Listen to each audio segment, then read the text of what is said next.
Good evening, dear students. Yesterday,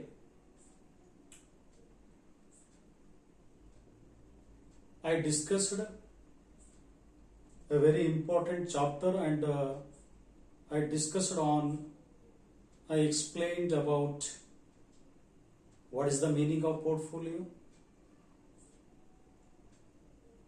what is the meaning of portfolio management, and explained about its introduction.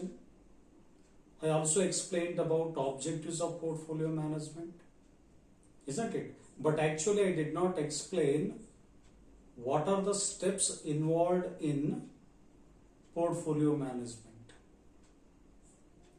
ಈ portfolio ಮ್ಯಾನೇಜ್ಮೆಂಟಿನ process ಅದನ್ನು ಬಹಳ ಪ್ರಮುಖವಾಗಿರ್ತಕ್ಕಂಥದ್ದು. ಅದು ನಾನು class ರೂಮ್ನಲ್ಲಿ ಹೇಳಿರೋದ್ರಿಂದ, already ಆ ಒಂದು ಸಿಲೆಬಸ್ ಆಗಿರೋದ್ರಿಂದ, so that's why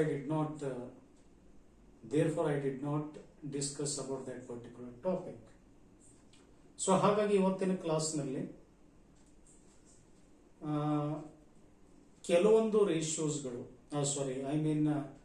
ಈ ಪೋರ್ಟ್ಫೋಲಿಯೋ ಮ್ಯಾನೇಜ್ಮೆಂಟ್ನಲ್ಲಿನೇ ಬಹುಶಃ ಒಂದೇನೋ ಎರಡೇ ಪ್ರಾಬ್ಲಮ್ ನಾನು ಮಾಡಿದ್ದು. ಥಿಯರಿ ನಾನು ಜಾಸ್ತಿ ಹೇಳಿರೋದ್ರಿಂದ ಅದಕ್ಕೆ ಈ phases process of portfolio management ಅದಕ್ಕೆ ನೀವೇ ಮನೆಯಲ್ಲಿ ಓದ್ಕೊಳ್ಳಿಕ್ಕೆ ಪಾಯಿಂಟ್ಸ್ ಅನ್ನ ಮಾತ್ರ ಬರೆದು ನಾನು ನೀವೇ ಮನೆಯಲ್ಲಿ ಓದ್ಕೊಳ್ರಿ ಅಥವಾ ಸಾಧ್ಯ ಆಯ್ತಂದ್ರೆ ನಾನು ಹೇಳ್ತೀನಿ ಅಂತ ಹೇಳಿದ್ದೆ. ಬಟ್ ಅದು ನೀವೇ ಓದ್ಕೊಡ್ರಿ ಅಂತ ಇಂದಿನ ಈವ್ನಿಂಗ್ ಕ್ಲಾಸ್ನಲ್ಲಿ ಏನು ಈ ವಿಡಿಯೋ ಕ್ಲಾಸ್ ರೆಕಾರ್ಡಿಂಗ್ ಆಗ್ತಾ ಇದೆ, ಸೊ ಈ ಕ್ಲಾಸ್ನಲ್ಲಿ ತಮ್ಮೆಲ್ಲರಿಗೆ ನಾನು ಹೇಳ್ತಾ ಇದ್ದೇನೆ. ಸೊ ಟುಡೇ ಆ ಪೋರ್ಟ್ಫೋಲಿಯೋ ಮ್ಯಾನೇಜ್ಮೆಂಟ್ ಚಾಪ್ಟರ್ ಒಳಗಡೆಯಿಂದನೇ ನಾನು ಕೆಲವೊಂದು ರೇಷಿಯೋಸ್ಗಳ ಮೇಲೆ ಪ್ರಾಬ್ಲಮ್ಸ್ ಒಂದು ವೇಳೆ ಬಂದ್ರೆ, ಯಾಕಂದ್ರೆ ಇಲ್ಲಿ 5th ಚಾಪ್ಟರ್ನಲ್ಲೂ ಕೂಡ 5 ಮಾರ್ಕ್ಸ್ಗೆ ಪ್ರಾಬ್ಲಮ್ ಬರಬಹುದು ಅಥವಾ ಬರದೇ ಇರಬಹುದು. ಒಂದು ವೇಳೆ ಬಂದ್ರೆ 10 ಮಾರ್ಕ್ಸ್ಗೂ ಕೂಡ ಪ್ರಾಬ್ಲಮ್ ಬರ್ಬೋದು, ಬರದೇ ಇರ್ಬೋದು ಒಂದು ವೇಳೆ ಬಂದ್ರೆ, isn't it? ಸೊ ಅದಕ್ಕೋಸ್ಕರ ಈ ಪ್ರಾಬ್ಲಮ್ಸ್ಗಳು ಜಾಸ್ತಿ ಕ್ಲಾಸ್ ರೂಮ್ ನಲ್ಲಿ ಆಗದೆ ಇರೋದ್ರಿಂದ ಇವಾಗ ನಾನು ಆ ಪ್ರಾಬ್ಲಮ್ಸ್ ಅನ್ನ ಮಾಡಿ ನಿಮ್ ಜೊತೆ ನಿಮಗೆ ಈ ವಿಡಿಯೋ ರೆಕಾರ್ಡಿಂಗ್ ಅನ್ನ ಶೇರ್ ಮಾಡಿ ಆ ನಂತರ ನಾನು ಕಳಿಸ್ತೇನೆ. ನೀವೆಲ್ಲರೂ ಕೂಡ ಅಬ್ಸರ್ವೇಷನ್ ಮಾಡಿರಬಹುದು, ಆಲ್ರೆಡಿ ಕೆಲವು ಕ್ವಶನ್ಸ್ ಗಳನ್ನ ಯಾವ ಕ್ವಶನ್ಸ್ ಅನ್ನ ನಾನು ಸಾಲ್ವ್ ಮಾಡಲಿಕ್ಕೆ ಹೋಗ್ತಾ ಇದ್ದೇನೆ ಆ ಎಲ್ಲಾ ಕ್ವಶನ್ಸ್ ಅನ್ನ, ಅಂದ್ರೆ ಶಾರ್ಪ್ ರೇಷಿಯೋ ಕಂಡುಹಿಡಿಯೋದು, ಟ್ರೇನರ್ಸ್ ರೇಷಿಯೋ ಕಂಡುಹಿಡಿಯೋದು, ಜೇನ್ಸನ್ಸ್ ರೇಷಿಯೋ ಕಂಡುಹಿಡಿಯೋದು, ಈ 3 ರೇಷಿಯೋಸ್ಗಳನ್ನ ಕಂಡುಹಿಡಿಯಲಿಕ್ಕೆ ಸಪರೇಟ್ ಅವುಗಳದೇ ಆಗಿರತಕ್ಕಂಥ ಫಾರ್ಮುಲಾ ಇದೆ. ಮತ್ತೆ ಸುಮಾರು ಒಂದು 4 ಪ್ರಾಕ್ಟಿಕಲ್ ಕ್ವಶನ್ಸ್ ಗಳನ್ನ ಆಲ್ರೆಡಿ ನಿಮ್ಮ ವಾಟ್ಸಪ್ ಗ್ರೂಪ್ ನಲ್ಲಿ ನಾನು ಸೆಂಡ್ ಮಾಡಿದ್ದೇನೆ, ಕಳಿಸಿದ್ದೇನೆ. ನೀವು ಬೇಕಾದ್ರೆ ಅಬ್ಸರ್ವೇಷನ್ ಮಾಡಬಹುದು. ಈಗ ನಾನು ಯಾವ ಪ್ರಾಬ್ಲಮ್ ಅನ್ನ ಸಾಲ್ವ್ ಮಾಡ್ಲಿಕ್ಕೆ ಹೋಗ್ತಾ ಇದ್ದೀನಿ ಅಂತಂದ್ರೆ, ಕ್ವಶನ್ ನಂಬರ್ ನೋಡಿ ಯಾವ್ದಪ್ಪ ಅಂದ್ರೆ, ನೋಡಿ ಆಲ್ರೆಡಿ ಕ್ವಶನ್ ನಾನು ಕಳಿಸಿದ್ದೇನೆ, ಆ ಕ್ವಶನ್ ಅನ್ನು ಇವಾಗ ಓದ್ತಾ ಇದ್ದೇನೆ. A and B are 2 portfolios. Already I have sent this question in WhatsApp group. You can observe later on. A and B are 2 portfolios. A has a sample mean of success 12%. B has a sample mean of success 16%. The respective standard deviations are 15% and 18%. ಅಂದ್ರೆ ಇಲ್ಲಿ ಒಂದನ್ನ ನಾವು observation ಮಾಡೋಣ. ಈ problem ನಲ್ಲಿ ಇದು question number 3 ಇದೆ. So ಈ ಕ್ವಶನ್ ನಂಬರ್ 3 ನಲ್ಲಿ ಪೋರ್ಟ್ಫೋಲಿಯೋ ಎ ಅಂತಿದೆ, ಪೋರ್ಟ್ಫೋಲಿಯೋ ಬಿ ಅಂತಿದೆ. ಈಗ ಪೋರ್ಟ್ಫೋಲಿಯೋ ಏದು ಇನ್ಫಾರ್ಮೇಶನ್ ಏನೇನು ಕೊಟ್ಟಿದ್ದಾರೆ ಅಂತಂದ್ರೆ, ಸೊ ಪೋರ್ಟ್ಫೋಲಿಯೋದು ನೋಡಿ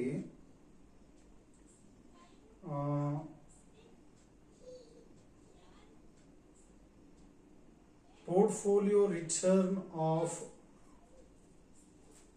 ಪೋರ್ಟ್ಫೋಲಿಯೋ ಏದು ಆರ್ ಪಿ ಅನ್ನೋಣ, ಯಾಕಂದ್ರೆ ಫಾರ್ಮುಲಾನಲ್ಲಿ ಆರ್ ಪಿನೇ ಅಂತ ಬರುತ್ತೆ. ಆರ್ ಪಿ ಅಂದ್ರೆ ಪೋರ್ಟ್ಫೋಲಿಯೋ ರಿಟರ್ನ್ ಅನ್ನಂಗೆ. ಓಕೆ, ಸೊ ಪೋರ್ಟ್ಫೋಲಿಯೋ ರಿಟರ್ನ್ ಎಷ್ಟಿದೆ ಅಂತಂದ್ರೆ 12% ಇದೆ. ಇದರದ್ದು ಆರ್ ಪಿ ಎಷ್ಟಿದೆ ಅಂತಂದ್ರೆ 16% ಇದೆ. ನೀವು ಬೇಕಾದ್ರೆ ನಾನೇನು ವಾಟ್ಸಪ್ ಗ್ರೂಪ್ ನಲ್ಲಿ ಪ್ರತಿಯೊಂದು ಸೆಕ್ಷನ್ ದವರಿಗೆ ಏನು ವಾಟ್ಸಪ್ ಗ್ರೂಪ್ ನಲ್ಲಿ ಸೆಂಡ್ ಮಾಡಿದ್ದೇನೆ, ಅದನ್ನ ನೀವು ಅಬ್ಸರ್ವೇಷನ್ ಮಾಡಬಹುದು. ಸೊ ಅಲ್ಲಿ ಅಂದ್ರೆ ಈ ತರ ಕೊಟ್ಟಿರಲ್ಲ ಅವರು, ನಾನು ಬರಿತಾ ಇದ್ದೀನಿ ಪೋರ್ಟ್ಫೋಲಿಯೋ ರಿಟರ್ನ್ ಅಂತ. ಓಕೆ, ಅವ್ರು ಏನಂತ ಕೊಟ್ಟಿದ್ದಾರೆ, portfolio A has A sample mean of success 12% ಅಂತಂದ್ರೆ ಇದರ ಅರ್ಥ ನಾವು ಅದೇ ತಿಳ್ಕೊಳ್ಬೇಕು. ಪೋರ್ಟ್ಫೋಲಿಯೋ ಮೇಲೆ ರಿಟರ್ನ್ ಎಷ್ಟು ಬರ್ತಾ ಇದೆ ಅಂತ 12% ಅಷ್ಟು. Okay, B has A sample mean of success 16%, ಅದು ಬರ್ದೆ. ಸೊ ಅದಕ್ಕೆ ಇವುಗಳನ್ನ ನಾವು ಪೋರ್ಟ್ಫೋಲಿಯೋ ರಿಟರ್ನ್ ಅಂತ ತಿಳ್ಕೊಳ್ಬೇಕಲ್ಲಿ, ಬೇರೆ ಶಬ್ದ ಕೊಟ್ಟರು ಕೂಡ. Then respective standard deviations are 15% for portfolio A, 18% for portfolio B. So ಅಂದ್ರೆ ಈಗ SD ಅಂತ ಬರೀತಾ ಇದೀವಿ ಶಾರ್ಟ್ ಫಾರ್ಮ್ ನಲ್ಲಿ, ಅದಕ್ಕೆ ಸಿಂಬಾಲಿಕಲಿ ಈ ತರ ಬರೀತೀವಿ. 15% ಪೋರ್ಟ್ಫೋಲಿಯೋ ಏನಿದೆ, ದೆನ್ ಪೋರ್ಟ್ಫೋಲಿಯೋ ಬಿದು ಸ್ಟ್ಯಾಂಡರ್ಡ್ ಡಿವಿಯೇಷನ್ ಎಷ್ಟಿದೆ ಅಂದ್ರೆ 18%. ಸೊ ಒಂದು ನಿಮಿಷ,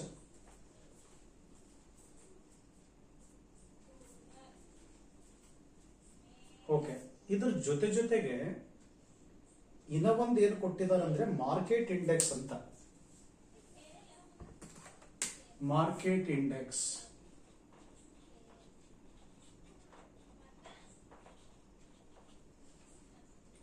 ಸೊ ಈ ಮಾರ್ಕೆಟ್ ಇಂಡೆಕ್ಸ್ ಗೆ ಸಂಬಂಧಪಟ್ಟಂಗೆ ಏನೇನ್ ಮಾಹಿತಿ ಇದೆ ನೋಡೋಣ. ಮಾರ್ಕೆಟ್ ಇಂಡೆಕ್ಸ್ ಗೆ ಸಂಬಂಧಪಟ್ಟಂಗೆ ನೋಡಿ, ಕ್ವಶನ್ ನಂಬರ್ 3.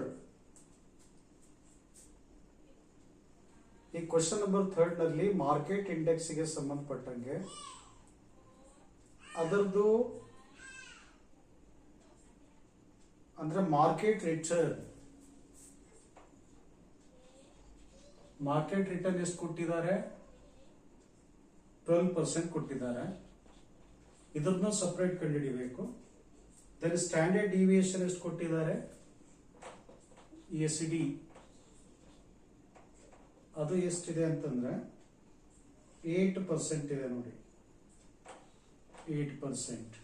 ಅಂಡ್ ಇವೆಲ್ಲದಕ್ಕೂ ಕೂಡ ಅಂದ್ರೆ ಪೋರ್ಟ್ಫೋಲಿಯೋ ಎ, ಪೋರ್ಟ್ಫೋಲಿಯೋ ಬಿ ಅಥವಾ ಮಾರ್ಕೆಟ್ ಇಂಡೆಕ್ಸ್ ಸಪರೇಟ್ ಆಗಿ ಅವ್ರು ಏನು ಕಂಡುಹಿಡಿಬೇಕು ಅಂತ ಈ ಕ್ವಶನ್ ನಂಬರ್ 3 ನಲ್ಲಿ ಕೇಳಿದ್ದಾರೆ ಅಂತಂದ್ರೆ, ಈ ಕ್ವಶನ್ ನಂಬರ್ 3 ನಲ್ಲಿ ಬಹಳ ಸ್ಪಷ್ಟವಾಗಿ ಕೇಳಿದ್ದಾರೆ. ಅದೊಂದು ಓದ್ಬಿಡ್ತೀನಿ. While the risk free rate is 8%. RF ಇದೆ ನೋಡಿ, RF ಇದು ಎಲ್ಲದಕ್ಕೂ ಬರುತ್ತೆ, ರಿಸ್ಕ್ ಫ್ರೀ ರೇಟ್ ಇದು ಎಲ್ಲಕ್ಕೂ ಬೇಕು. 8% ಕೊಟ್ಟ ಪ್ರಾಬ್ಲಮ್ ಏನಂತ ಕಂಡುಹಿಡಿಬೇಕಂತ ಕೇಳಿದಾರೆ ಅಂದ್ರೆ, compute Sharpe index for the portfolio and the market. ಆ ಪೋರ್ಟ್ಫೋಲಿಯೋ ಎ, ಪೋರ್ಟ್ಫೋಲಿಯೋ ಬಿ ಅವು ಎರಡೂ ಪೋರ್ಟ್ಫೋಲಿಯೋಗಳ ಶಾರ್ಪ್ ರೇಷಿಯೋ ಅನ್ನ ಕಂಡುಹಿಡಿಬೇಕು. ಜೊತೆಗೆ ಮಾರ್ಕೆಟ್ ಇಂಡೆಕ್ಸಿನ ಒಂದು ಶಾರ್ಪ್ ರೇಷಿಯೋ ಕೂಡ ಕಂಡುಹಿಡಿಯಬೇಕಂದ್ರೆ ಟೋಟಲ್ ಇಲ್ಲೇನು ಪೋರ್ಟ್ಫೋಲಿಯೋ ಎದು ಸಪರೇಟ್ ಆಗಿ, ಪೋರ್ಟ್ಫೋಲಿಯೋ ಬಿದು ಸಪರೇಟ್ ಆಗಿ sharp ratio and market index separate ಆಗಿ ಶಾರ್ಪ್ ರೇಷಿಯೋ. ಯಾಕಂದ್ರೆ ಅವುಗಳ ಇನ್ಫಾರ್ಮೇಶನ್ ಕೂಡ ಪ್ರಾಬ್ಲಮ್ ನಲ್ಲೇ ಇದೆ. Let's calculate. ಸೊ ಇದರದ್ದು ಬಹಳ ಈಸಿ ಆಗಿರ್ತಕ್ಕಂಥ ಫಾರ್ಮುಲಾ ಯಾವುದಪ್ಪ ಅಂತಂದ್ರೆ,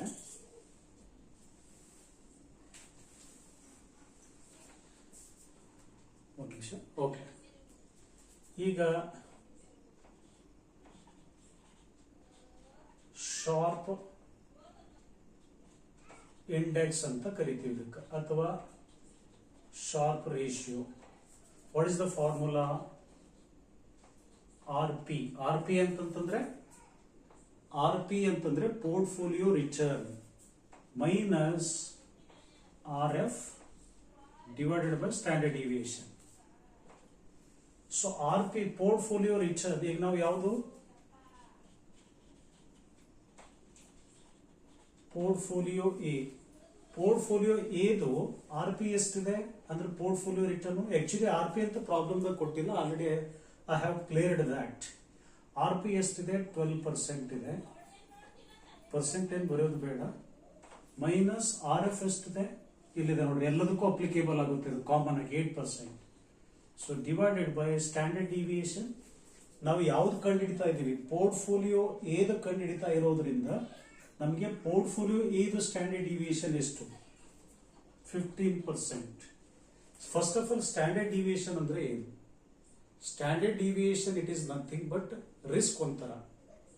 ಆ ಪೋರ್ಟ್ಫೋಲಿಯೋನಲ್ಲಿ ಎಷ್ಟು ಪರ್ಸೆಂಟ್ ರಿಸ್ಕ್ ಇನ್ವಾಲ್ವ್ಮೆಂಟ್ ಇದೆ ಅದನ್ನು ಕನ್ಸಿಡರ್ ಮಾಡಬೇಕು, ಮತ್ತು ಆ ಪೋರ್ಟ್ಫೋಲಿಯೋದಿಂದ ಎಷ್ಟು ರಿಟರ್ನ್ ಬರ್ತಾ ಇದೆ ಅದನ್ನು ಕೂಡ ಕನ್ಸಿಡರ್ ಮಾಡಬೇಕು, ಮತ್ತೆ risk free rate of return ಎಷ್ಟಿದೆ ಅಂದ್ರೆ ರಿಸ್ಕ್ ಫ್ರೀ ರೇಟ್, ಅದನ್ನು ಕೂಡ ನಾವು ಈ ಮೂರು ಕನ್ಸಿಡರೇಷನ್ ಮಾಡಿದ್ರೆ ನಮಗೆ ಇದು ಗೊತ್ತಾಗಬಹುದು. ಓಕೆ, ಸೊ ಅಂದ್ರೆ ಶಾರ್ಪ್ ರೇಷಿಯೋ ಪೋರ್ಟ್ಫೋಲಿಯೋ ಏದು ಶಾರ್ಪ್ ರೇಷಿಯೋ ಎಷ್ಟು ಬರುತ್ತೆ ನೋಡೋಣ. Let me calculate. ಬಹಳ ಸಿಂಪಲ್ ಇದೆ. ಈಗ ನೋಡ್ರಿ, 12 ಮೈನಸ್ 8 ಮಾಡಿದ್ರೆ 4 ಬರ್ತಾ ಇದೆ ವ್ಯತ್ಯಾಸ. 12 minus 8 divided by 15. So what is the answer? So 4 divided by 15 ಮಾಡಿದ್ರೆ ನೋಡಿ 0.26 ಬರ್ತಾ ಇದೆ. ಸೊ ಇದು ಯಾವುದು? ಪೋರ್ಟ್ಫೋಲಿಯೋ ಏದು ಶಾರ್ಪ್ ರೇಷಿಯೋ ಎಷ್ಟು? 0.26. ಓಕೆ, ಈಗ ಪೋರ್ಟ್ಫೋಲಿಯೋ ಏದಾಯ್ತು. ಈಗ ನಾನು ಯಾವ ಪೋರ್ಟ್ಫೋಲಿಯೋ ಬೆಟರ್ ಪರ್ಫಾರ್ಮೆನ್ಸ್ ನಲ್ಲಿ ಇದೆ ಸರ್ ಅಂತ ತಿಳ್ಕೊಳ್ಬೇಕು ಅಂತಂದ್ರೆ ನಾವು ಕಂಪ್ಯಾರಿಸನ್ ಮಾಡ್ತೀವಿ ಆಮೇಲೆ. ಸೊ ಕಂಪ್ಯಾರಿಸನ್ ಮಾಡಿ ಯಾವ ಪೋರ್ಟ್ಫೋಲಿಯೋ ಶಾರ್ಪ್ ರೇಷಿಯೋ ಜಾಸ್ತಿ ಇದೆ ಆ ಪೋರ್ಟ್ಫೋಲಿಯೋ ಪರ್ಫಾರ್ಮೆನ್ಸ್ ಬೆಟರ್ ಇದೆ ಅಂತ ನಾವು ಡಿಸಿಷನ್ಗೆ ಬರ್ತೀವಿ. ಈಗ ಪೋರ್ಟ್ಫೋಲಿಯೋ ಬಿ ಕಂಡುಹಿಡಿಯೋಣ. Portfolio B, then same formula RP minus RF divided by standard deviation. ಒಂದು ನೆನಪಿಟ್ಕೊಳ್ರಿ, ಶಾರ್ಪ್ ರೇಷಿಯೋ ಕಂಡುಹಿಡಿಯುವಾಗ ನಾವು ಏನನ್ನ ತಗೊಳ್ತೀವಿ? ಪೋರ್ಟ್ಫೋಲಿಯೋ ರಿಟರ್ನ್ ನಮಗೆ ಇನ್ಫಾರ್ಮೇಶನ್ ಬೇಕು, already it is given in the problem. Risk free rate of return ಬೇಕಾಗುತ್ತೆ, ಅದನ್ನು ಕೂಡ ಪ್ರಾಬ್ಲಮ್ ನಲ್ಲಿ ಕೊಟ್ಟಿದ್ದಾರೆ. ಅಂಡ್ ಸ್ಟ್ಯಾಂಡರ್ಡ್ ಡಿವಿಯೇಷನ್ ಇದು ಬಹಳ ಮುಖ್ಯ ನೋಡ್ರಿ. ಶಾರ್ಪ್ ಇಂಡೆಕ್ಸ್ ಅನ್ನು ಕಂಡುಹಿಡಿಯುವಾಗ, ಶಾರ್ಪ್ ರೇಷಿಯೋ ಕಂಡುಹಿಡಿಯುವಾಗ ನಮಗೆ ಸ್ಟ್ಯಾಂಡರ್ಡ್ ಡಿವಿಯೇಷನ್ ಬಹಳ ಮುಖ್ಯ. ಒಂದ್ ವೇಳೆ ಸಪೋಸ್ ನಿಮಗೆ ಬೀಟಾ ಕೊಟ್ಟಿದ್ರು ಅಂತ ತಿಳ್ಕೊಳ್ರಿ. ಸೊ ಪ್ರಾಬ್ಲಮ್ ನಲ್ಲಿ ಬೀಟಾ ಕೊಟ್ಟಿದ್ರು ಅಂತಂದ್ರೆ ಆ ಬೀಟಾನು ಕೊಟ್ಟಿದ್ದಾರೆ, ಸ್ಟ್ಯಾಂಡರ್ಡ್ ಡಿವಿಯೇಷನ್ ಕೊಟ್ಟಿದ್ದಾರೆ ಅಂತಂದ್ರೆ ನೀವು ಶಾರ್ಪ್ ರೇಷಿಯೋ ಕಂಡುಹಿಡಿಲಿಕ್ಕೆ ನೀವು ಸ್ಟ್ಯಾಂಡರ್ಡ್ ಡಿವಿಯೇಷನ್ ಇನ್ಫಾರ್ಮೇಶನ್ ತಗೋಬೇಕು. ಅದನ್ನು ಬಿಟ್ಟು ನೀವು ಬೀಟಾ ತಗೊಂಡ್ರೆ ನಿಮಗೆ ಶಾರ್ಪ್ ರೇಷಿಯೋ ಫಾರ್ಮುಲಾ ಗೊತ್ತಿಲ್ಲ ಅಂತ ಅರ್ಥ. ಸೊ ಅದಕ್ಕೋಸ್ಕರ what is the formula to find out Sharpe index or else Sharpe ratio ಅಂತಂದ್ರೆ a very simple formula for calculating Sharpe ratio or else Sharpe index. ಅದು ಏನಪ್ಪಾ ಅಂದ್ರೆ RP minus RF divided by standard deviation. So RP means portfolio return, RF means risk-free rate. This symbol is nothing but a standard deviation. ಅಂದ್ರೆ ಇಲ್ಲಿ complete ಆಗಿ ನಾವು ಏನೇನು ತಗೊಳ್ತಾ ಇದ್ದೀವಿ, ಆ ಪೋರ್ಟ್ಫೋಲಿಯೋನಲ್ಲಿ ರಿಸ್ಕ್ ಎಷ್ಟಿದೆ, ಆ ಪೋರ್ಟ್ಫೋಲಿಯೋಲಿಂದ ಎಷ್ಟು ರಿಟರ್ನ್ ಬರ್ತಾ ಇದೆ, ಮತ್ತಲ್ಲಿ ಒಂದು ಎಷ್ಟು ಪರ್ಸೆಂಟೇಜ್ ವರೆಗೆ ಒಂದು ನಮಗೆ ರಿಸ್ಕ್ ಇರೋದಿಲ್ಲ, ಆ ರಿಸ್ಕ್ ಫ್ರೀ ರೇಟ್ ಇಲ್ಲಿ ತಗೊಳ್ತೀವಿ. ಈ ಮೂರು ಇನ್ಫಾರ್ಮೇಶನ್ ಅನ್ನ ತಗೊಂಡು ಶಾರ್ಪ್ ರೇಷಿಯೋ ಅನ್ನ ಕಂಡಿಡ್ತೀವಿ. ಆಲ್ರೆಡಿ ನಾನು 5th ಚಾಪ್ಟರ್ ಪೋರ್ಟ್ಫೋಲಿಯೋ ಮ್ಯಾನೇಜ್ಮೆಂಟ್ ಅಂದ್ರೆ ಏನು, ಆ ಪೋರ್ಟ್ಫೋಲಿಯೋ ಮ್ಯಾನೇಜ್ಮೆಂಟ್ ಯಾವ ತರ ಎಕ್ಸಲೆಂಟ್ ಆಗಿ ಕ್ರಿಯೇಟ್ ಮಾಡ್ತಾರೆ, ಆ ತರ ಕ್ರಿಯೇಟ್ ಮಾಡೋದ್ರಿಂದ ಏನೆಲ್ಲ ಬೆನಿಫಿಟ್ ಇದೆ ಅವೆಲ್ಲ ಎಕ್ಸ್ಪ್ಲನೇಷನ್ ಮಾಡಿದ್ದೀನಿ. ಅದೇ ತರ ಒಂದು ಪೋರ್ಟ್ಫೋಲಿಯೋ ಪರ್ಫಾರ್ಮೆನ್ಸ್ ಇವ್ಯಾಲ್ಯುಯೇಷನ್ ಹೆಂಗ್ ಮಾಡ್ತಾರೆ ಆ 5th ಚಾಪ್ಟರ್ ನಲ್ಲೇ ಇದು ಲಾಸ್ಟ್ ಟಾಪಿಕ್ ಅದ ನೋಡ್ರಿ. ಪೋರ್ಟ್ಫೋಲಿಯೋ ಪರ್ಫಾರ್ಮೆನ್ಸ್ ಇವ್ಯಾಲ್ಯುಯೇಷನ್ ಮಾಡ್ಲಿಕ್ಕೆ ಯಾವ ಪೋರ್ಟ್ಫೋಲಿಯೋ ಬೆಟರ್ ಇದೆ. ಈಗ ಫಾರ್ ಎಕ್ಸಾಂಪಲ್ ಇಲ್ಲಿ ನಮ್ಮ ಕ್ವಶನ್ ಅಲ್ಲೇ ಪೋರ್ಟ್ಫೋಲಿಯೋ ಎ ಪೋರ್ಟ್ಫೋಲಿಯೋ ಬಿ ಅಂತಿದೆ. ಇವ್ ಎರಡರಲ್ಲಿ ಯಾವ್ದು ಬೆಟರ್ ಇದೆ ಅಂತ ನಾವು ಹೆಂಗ್ ತಿಳ್ಕೊಳ್ತೀವಿ ಅಂತಂದ್ರೆ ಆ ಏನ್ ಆನ್ಸರ್ ಬಂದಿರ್ತಾವ ನೋಡ್ರಿ, ಯಾವ ಪೋರ್ಟ್ಫೋಲಿಯೋ ಶಾರ್ಪ್ ರೇಷಿಯೋ ಜಾಸ್ತಿ ಬಂದಿರುತ್ತೆ that portfolio is the best one ಅಂತ ನಾವು ಕನ್ಕ್ಲೂಷನ್ಗೆ ಬರ್ತೀವಿ. ಸೊ ಇದರದ ಕ್ಯಾಲ್ಕುಲೇಷನ್ ಮಾಡೋಣ ಇವಾಗ. ಆರ್ ಪಿ ಪೋರ್ಟ್ಫೋಲಿಯೋ, ಈಗ ಪೋರ್ಟ್ಫೋಲಿಯೋ ಬಿದು ಪೋರ್ಟ್ಫೋಲಿಯೋ ರಿಟರ್ನ್ ಎಷ್ಟಿದೆ 16% ಮೈನಸ್ ಆರ್ ಎಫ್ ಅಂದ್ರೆ ರಿಸ್ಕ್ ರೇಟ್, ಇದು ಕಾಮನ್ ರೇಟ್ ಅಂದ್ರೆ ಎಲ್ಲದಕ್ಕೂ, ಅಂಡ್ ಸ್ಟ್ಯಾಂಡರ್ಡ್ ಡಿವಿಯೇಷನ್ ಇಲ್ಲಿ ಬೀಟಾ ಬರೋದಿಲ್ಲ ಶಾರ್ಪ್ ರೇಷಿಯೋ ಕಂಡುಹಿಡಿಯುವಾಗ. Standard deviation already it is given 8%. Okay, then 16 minus 8 divided by 8 divided by 8. What is the answer? 1 8, isn't it? So one answer ಬರುತ್ತೆ 8 divided by 8. Answer is 1. So ಅಂದ್ರೆ ನೀವು ಬಹಳ observation ಮಾಡ್ತಾ ಇರಬಹುದು. Sir portfolio ಎದು 0.26 answer ಇದೆ sir, portfolio ಬಿದು answer 1 ಇದೆ. ಇವೆರಡರಲ್ಲಿ ನಮಗ ಅನ್ಸ್ಲತ್ತದ ಪೋರ್ಟ್ಫೋಲಿಯೋ ಬಿದ ಆನ್ಸರೇ ಜಾಸ್ತಿ ಇದೆ. ಅಂದ್ರೆ ಪೋರ್ಟ್ಫೋಲಿಯೋ ಬಿದು ಶಾರ್ಪ್ ರೇಷಿಯೋನ ಕಂಡಿಡಿದಾಗ ಅದರದ್ದು ಆನ್ಸರ್ 1 ಬರ್ತಾ ಇದೆ ಅಂತಂದ್ರೆ ನೀವೇ ಹೇಳಿದ್ರಲ್ಲ sir, higher the Sharpe ratio that is the better and best portfolio ಅಂತ ನಾವು ಕನ್ಸಿಡರ್ ಮಾಡಬೇಕು. ಅದಕ್ಕೆ ಸೊ ಎರಡರಲ್ಲಿ ಯಾವ್ದು ಬೆಸ್ಟ್ ಇದೆ ಅಂತ ನೀವು ಕೇಳಿದ್ರೆ this portfolio B is better one. So ಅದಕ್ಕೆ ಇಟ್ ಈಸ್ ಅಂದ್ರೆ portfolio B has A better performance ಅಂತ ಇದು ಬಹಳ ಕ್ಲಿಯರ್ ಆಗಿದೆ. ಈಗ ಇನ್ನೊಂದು ಮಾರ್ಕೆಟ್ ಇಂಡೆಕ್ಸ್ ಕಂಡುಹಿಡಿಬೇಕಲ್ಲ, ಈ ಕಡೆ ಬರ್ದು ಬಿಡ್ತೇನೆ. ಮಾರ್ಕೆಟ್ ಇಂಡೆಕ್ಸ್ ಸೇಮ್ ಫಾರ್ಮುಲಾನೇ ಹಾಕಿ, ಅಂದ್ರೆ ಇಲ್ಲಿ ನಾವು ಶಬ್ದ ಚೇಂಜ್ ಮಾಡಬೇಕು.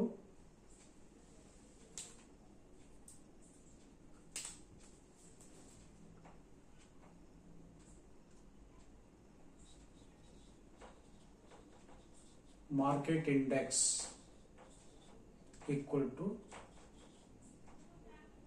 market return minus risk free rate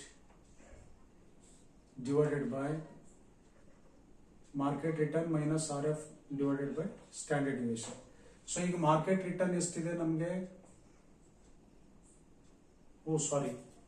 ಇದು ಮಾರ್ಕೆಟ್ ಇಂಡೆಕ್ಸ್ 8% ತಗೊಂಡೆ ನಾನು. ಸ್ಟ್ಯಾಂಡರ್ಡ್ ಡಿವಿಯೇಷನ್ ಇಲ್ಲಿ 8% ಅಲ್ಲ, all of you make a correction, 18%.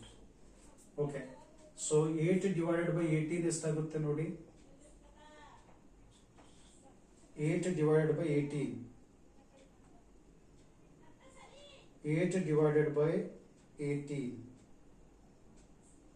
0.44 ಬರ್ತಾ ಇದೆ.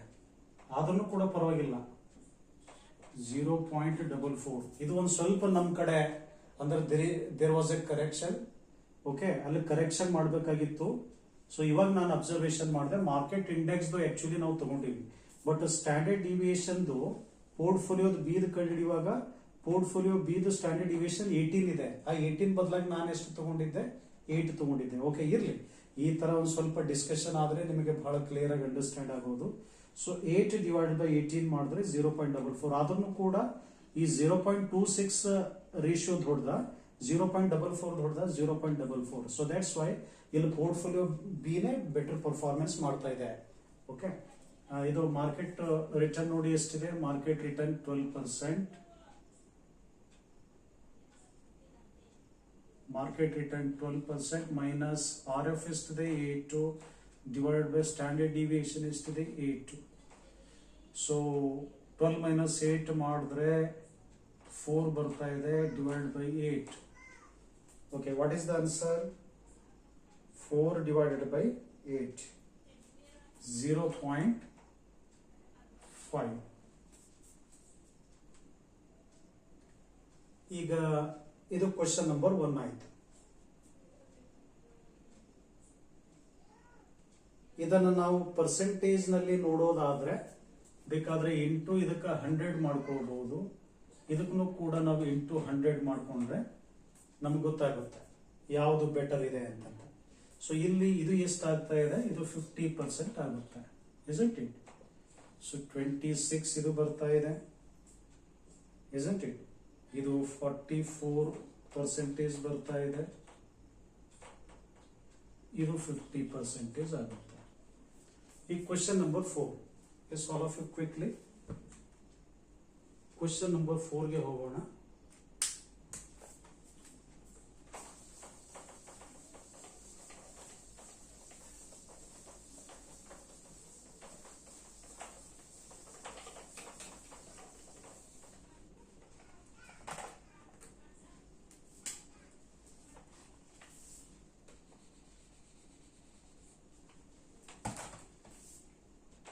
Question number 4.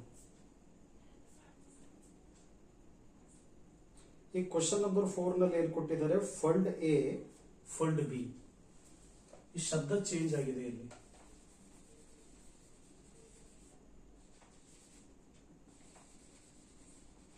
ಹೌದಲ್ಲ, ಪೋರ್ಟ್ಫೋಲಿಯೋ ಅನ್ನೋ ಶಬ್ದ ಇಲ್ಲ.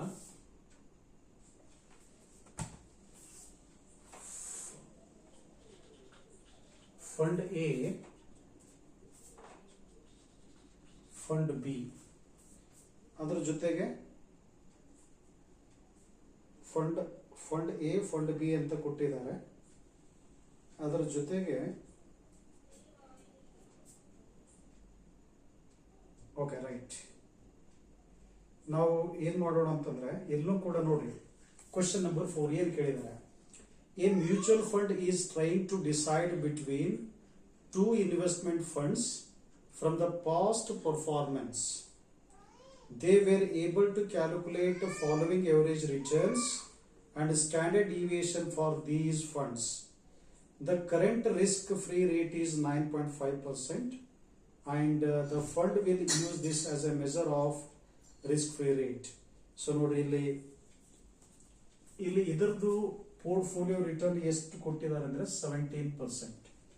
ಇದನ್ನು ಬರ್ಕೊಳ್ಳೋಣ ನಾವು. ಫಂಡ್ ಎ 17% ಇದೆ, ಫಂಡ್ ಬಿ 15% ಇದೆ,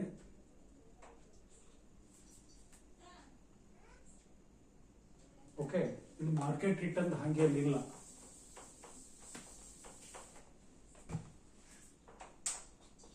RF ಎಷ್ಟಿದೆ ನೋಡೋಣ.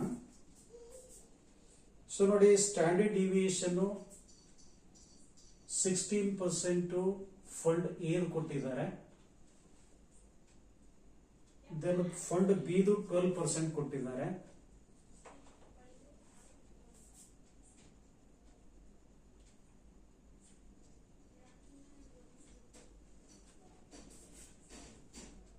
Then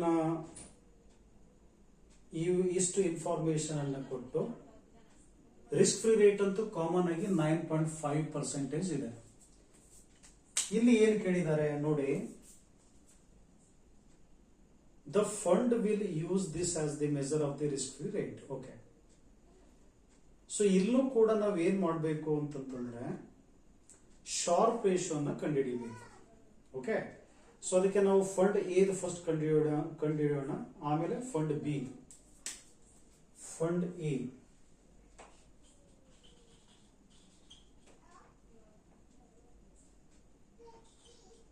fund A equal to, what is the sharp ratio of fund A ಅಂತ ಬರೆಯೋಣ. Sharp ratio of fund A. Fund A ಏನಂದ್ರೆ RP minus RF divided by standard deviation.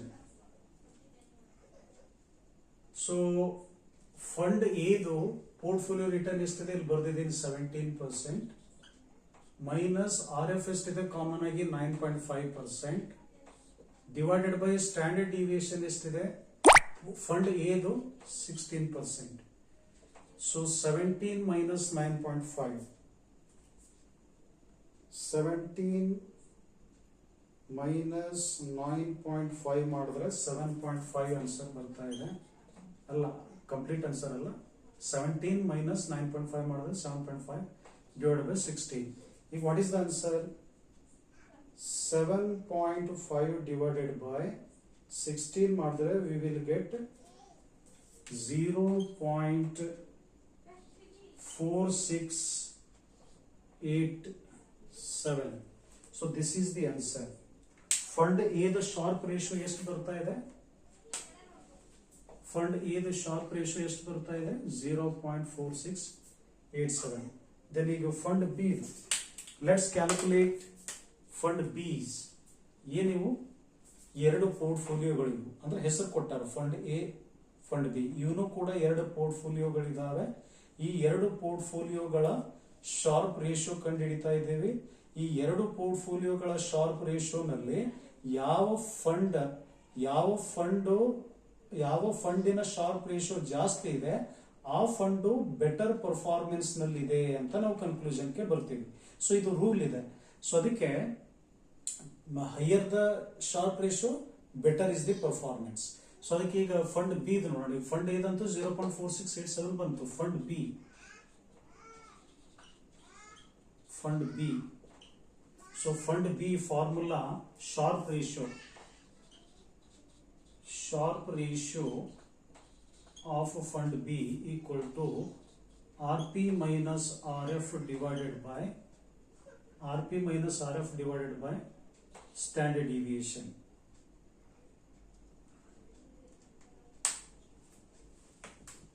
ನೋಡಿ, what is the answer?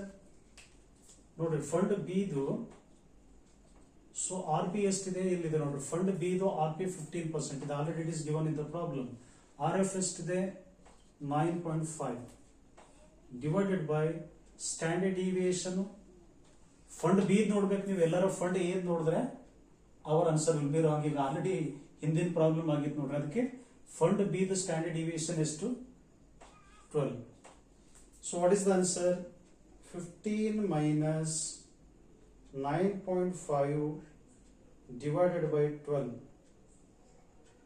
No. 15 minus 9.5, 5.5 ಬರ್ತಾ ಇದೆ. Divided by 12 ಮಾಡಿದ್ರೆ 5.5 divided by 12, 0.45.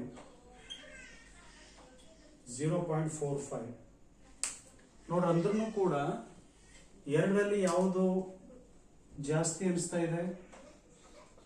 ಯಾವ ratio ಜಾಸ್ತಿ ಅನಿಸ್ತಾ ಇದೆ ಎರಡರಲ್ಲಿ? ಸೊ ಎರಡರಲ್ಲಿ ಯಾವ್ದು ರೇಷಿಯೋ ಜಾಸ್ತಿ ಅನಿಸ್ತಾ ಇದೆ ಅಂತಂದ್ರೆ ಬಿದೇ ಜಾಸ್ತಿ ಅನಿಸ್ತಾ ಇದೆ. ಸೊ ಅದಕ್ಕೆ it is clear that fund A has a slight better performance then fund B. ಇಲ್ಲಿ ನೋ ನಾಟ್ ಫಂಡ್ ಬಿದು ಬೆಟರ್ ಪರ್ಫಾರ್ಮೆನ್ಸ್ ಇಲ್ಲ, ಇಲ್ಲಿ ಜಾಸ್ತಿ ಇದೆ. ಫಂಡ್ ಎದು ಜಾಸ್ತಿ ಇರೋದ್ರಿಂದ ಇಲ್ಲಿ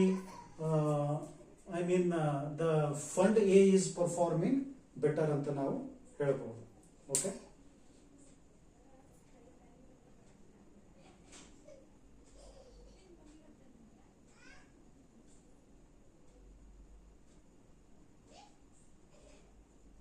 ಸೊ ಇದೇ ತರ ಏನಂತಂದ್ರೆ ನಾವಿನ್ನು ಟ್ರೈನರ್ಸ್ ರೇಷಿಯೋ, ಇದು ಎರಡನೇದು. Treynor's ratio, third one Jensen's ratio, ಇವುಗಳನ್ನು ಮಾಡಬೇಕು. ಸೊ ಅದನ್ನು ಕೂಡ ಬಹಳ ಸಿಂಪಲ್ ಇದೆ. ಆಲ್ರೆಡಿ ನನ್ನ ಕ್ಲಾಸ್ ರೂಮ್ನಲ್ಲಿ ಅಂದ್ರೆ ಪ್ರಾಬ್ಲಮ್ ಕಡಿಮೆ ಆಗಿದಾವೆ, ಅದಕ್ಕೋಸ್ಕರ ಈಗ ಮಾಡಿಸ್ತಾ ಇರೋದು. ಈಗ question number 2, Treynor's ratio formula ಏನಿದೆ? ಟ್ರೈನರ್ಸ್ ರೇಷಿಯೋ, ಸೊ ಇದರದ್ದು ಸೂತ್ರ ಅಂತೂ ಬಹಳ ಸಿಂಪಲ್ ಇದೆ. So Treynor's ratio equal to, ನೋಡ್ರಿ ಇಲ್ಲಿ ಶಾರ್ಪ್ ರೇಷಿಯೋದು formula R P minus R F ಇದೆ, ಡಿವೈಡೆಡ್ ಬೈ ಸ್ಟ್ಯಾಂಡರ್ಡ್ ಡಿವಿಯೇಷನ್ ತಗೊಂಡಿದೀವಲ್ಲ, ಇಲ್ಲಿ ಏನಿಲ್ಲ, R P minus R F divided by beta ತಗೊಳ್ಳೋದು, ಇಷ್ಟೇ ವ್ಯತ್ಯಾಸ. ಯಾವ್ದಿದು? Treynor's ratio. ಅದಕ್ಕೆ ಇದ್ರ ಮೇಲೂ ಕೂಡ ನಿಮಗೇನು ನಾನು ಪ್ರಾಬ್ಲಮ್ ಅನ್ನು ಕಳಿಸಿದ್ದೀನಿ, ಅದನ್ನ ಪ್ರಾಕ್ಟೀಸ್ ಮಾಡಿ. Then third one, Jensen's ratio formula ಬಹಳ ಇದನ್ನು ಕೂಡ ಸಿಂಪಲ್ ಆಗಿದೆ. ಸೊ ನೋಡಿ, ಇದ್ರದ್ದು Jensen's ratio formula, Jensen's ratio formula. So ಇದು ಯಾವ ತರ ಬರುತ್ತೆ ಅಂತಂತಂದ್ರೆ ಬಹಳ ಸಿಂಪಲ್ ಆಗಿರ್ತಕ್ಕಂಥದ್ದು. ಆರ್ ಎಫ್ ಪ್ಲಸ್ ಬೀಟಾ ಬರಿತಾ ಇದೆ ನೋಡಿ, R F plus beta,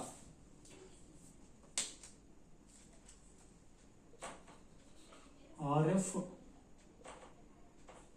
F plus beta,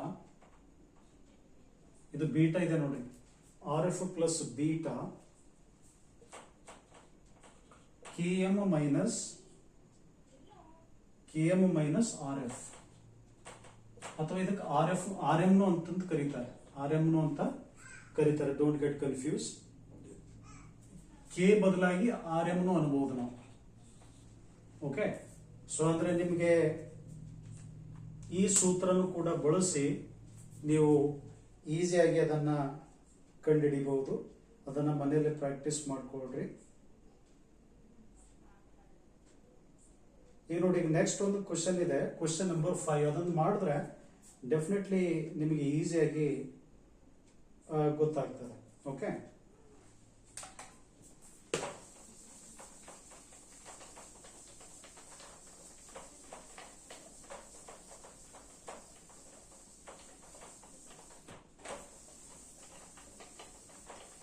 ಈ question number 5 it's a very easy one. ಅಲ್ಲಿ ಟ್ರೈನರ್ ರೇಷಿಯೋ ಬಂದ್ಬಿಟ್ಟಿದೆ ಸರ್.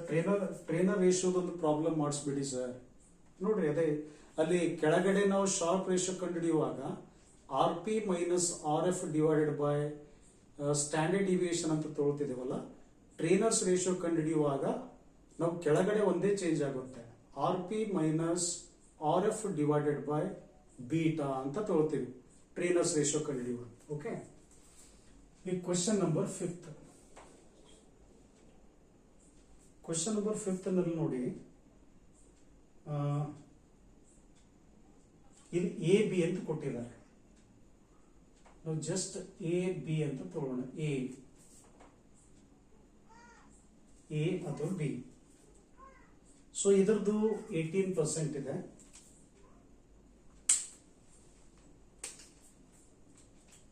ಇದರದ್ದಿದೆ, ಅಂದ್ರೆ ಆರ್ ಪಿ 18% ಇದೆ. ದೆನ್ ಬಿದು 12% ಇದೆ R P.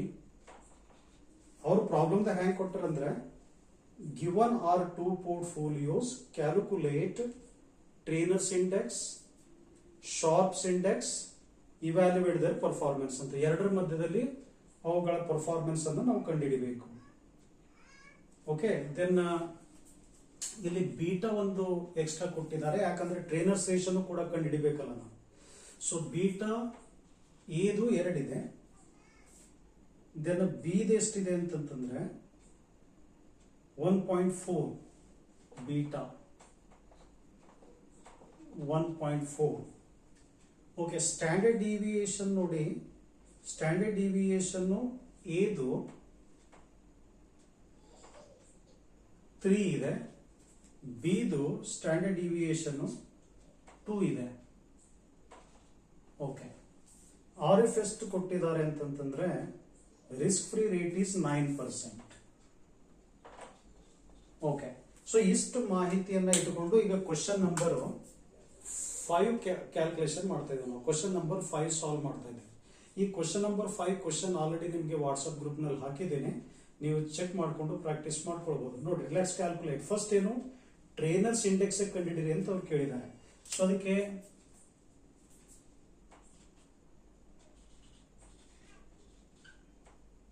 Trainers index of A ಅಂದ್ರೆ ಇದು ಒಂಥರ ಪೋರ್ಟ್ಫೋಲಿಯೋ ಅಂತ ತಿಳ್ಕೊಡ್ರಿ. ಇದು ಪೋರ್ಟ್ಫೋಲಿಯೋ ಹೆಸರೇನು, ಎ ಅಂತ ಕೊಟ್ಟರೆ ಇದು A. So Trainer's index of A, what is the formula? RP minus RF divided by standard division ಬರೀಬೇಕಾ? No, beta. ಯಾಕಂದ್ರೆ ನಾವು ಟ್ರೈನರ್ಸ್ ರೇಷಿಯೋ ಕಂಡು ಹಿಡಿತಾ ಇರೋದ್ರಿಂದ ಇಲ್ಲಿ ಬೀಟಾ ಬರುತ್ತೆ. ಸೊ ದೆನ್ ಇಲ್ಲಿ ಬರೆದಿದ್ದೀನಿ ಆಲ್ರೆಡಿ. ಸೊ ಆರ್ ಪಿ ಎಷ್ಟಿದೆ? 18%. ನಾವು ಎದರದ್ದು ನೋಡ್ಬೇಕು ಇವಾಗ?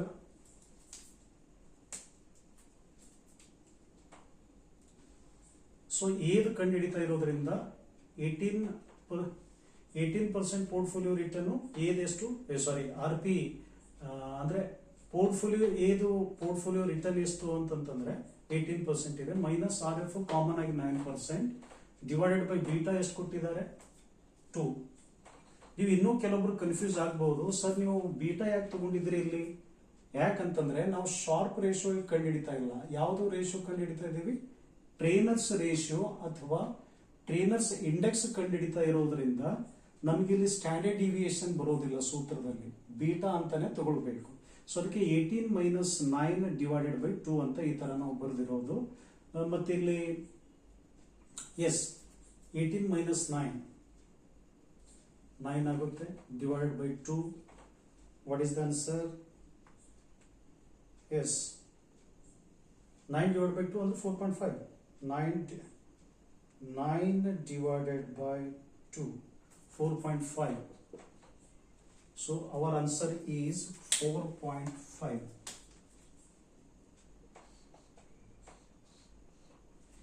ಸೊ ಈಗ ಇದು ಯಾವ್ದಾಯ್ತು ಆನ್ಸರ್? 4.5 ಯಾವ್ದಾಯ್ತು? ಪೋರ್ಟ್ಫೋಲಿಯೋದ್ ಏದಾಯ್ತು. ಇನ್ನು ನಾವೀಗ ಪೋರ್ಟ್ಫೋಲಿಯೋದ್ ಬೀದ್ ಕಂಡು ಹಿಡಿಬೇಕಲ್ಲ. ಎಸ್, ಟ್ರೈನರ್ಸ್ ಇಂಡೆಕ್ಸ್ ಆಫ್, ಇದಕ್ಕೆ ಪೋರ್ಟ್ಫೋಲಿಯೋನ ತಿಳ್ಕೊಂಡು ಬಿಡೋಣ ನಾವು. Portfolio B. What is the formula? Portfolio return minus R F divided by standard deviation ಬರೀಬೇಕಾ? No, it's a Treynor ratio ಆಗಿರೋದ್ರಿಂದ we have to write beta. Okay, then what is the ಈಗ portfolio ಬಿದು ಏನೇನು information ಕೊಟ್ಟಿದ್ದಾರೆ problem ನಲ್ಲಿ?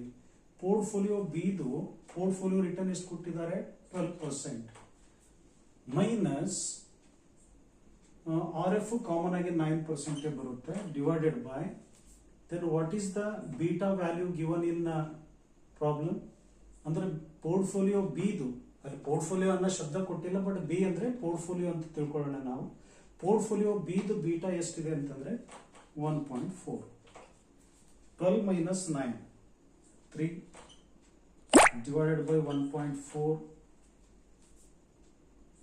isn't it? So ಅದಕ್ಕೆ 3 divided by 1.4 ಮಾಡಿದ್ರೆ 2.14. What is the answer? 2.14 ಬರ್ತಾನೆ. ಸೊ ನೋಡಿ, ಈಗ ನಾವು ಇಲ್ಲಿ ಈ ಕ್ವಶನ್ ನಂಬರ್ 5 ನಲ್ಲೂ ಕೂಡ ನಾವೇನ್ ಕಂಪ್ಯಾರಿಸನ್ ಮಾಡ್ತಾ ಇದ್ದೀವಿ? ಪೋರ್ಟ್ಫೋಲಿಯೋ ಎ ಏನು ಬೆಟರ್ ಇದೆನಾ, ಏನ್ ಪೋರ್ಟ್ಫೋಲಿಯೋ ಬಿ ಬೆಟರ್ ಇದೆನಾ ಅಂತ ನಾವು ನೋಡ್ತಾ ಇದ್ದೀವಿ. ಈಗ ಇದರ ಆನ್ಸರ್ 4.5 ಬಂದಿತ್ತು, ಈಗ ಇದರ ಆನ್ಸರ್ ಎಷ್ಟು ಬಂದಿದೆ? 2.14. ಇವೆರಡರಲ್ಲಿ ಯಾವ್ದು ಜಾಸ್ತಿ ಇದೆ? 4.5. ಅಂದ್ರೆ ಟ್ರೈನರ್ಸ್ ಇಂಡೆಕ್ಸ್ ನ ಪ್ರಕಾರದಲ್ಲಿ ಪೋರ್ಟ್ಫೋಲಿಯೋ ಎ ಅಂತ ಏನಿದೆ ಅಲ್ಲ, that is the better one. ಯಾಕಂದ್ರೆ ಟ್ರೈನರ್ಸ್ ರೇಷಿಯೋನು ಕೂಡ ಯಾವ ಪೋರ್ಟ್ಫೋಲಿಯೋ ರೇಷಿಯೋ ಜಾಸ್ತಿ ಬಂದಿರುತ್ತೆ ಆ ಪೋರ್ಟ್ಫೋಲಿಯೋನೇ ಬೆಟರ್ ಇದೆ, ಬೆಟರ್ ಪರ್ಫಾರ್ಮೆನ್ಸ್ ನಲ್ಲಿದೆ ಅಂತ ನಾವು ಕನ್ಕ್ಲೂಷನ್ಗೆ ಬರ್ತೀವಿ. ಓಕೆ, ಇದು ಏನಾಯ್ತು ಅಂತಂದ್ರೆ ಇದು ಜಸ್ಟ್ ಟ್ರೈನರ್ಸ್ ರೇಷಿಯೋ ಆಯ್ತು. ಹಾಗೆ ಶಾರ್ಪ್ ರೇಷಿಯೋ ಕಂಡುಹಿಡಿಯಿರಿ. ಶಾರ್ಪ್ ರೇಷಿಯೋ ನಲ್ಲಿ ಇದು ಚೇಂಜ್ ಆಗುತ್ತೆ ನೋಡ್ರಿ ಅಷ್ಟೇ. ಇಲ್ಲಿ ಬೀಟಾ ಬಂದಿದ್ದು ಅಲ್ಲಿ ಏನಾಗುತ್ತೆ? Standard deviation. Isn't it? ಅದೊಂದು ಫಾರ್ಮುಲಾ ಕ್ವಿಕ್ ಆಗಿ ಹಾಕ್ಬಿಡೋಣ.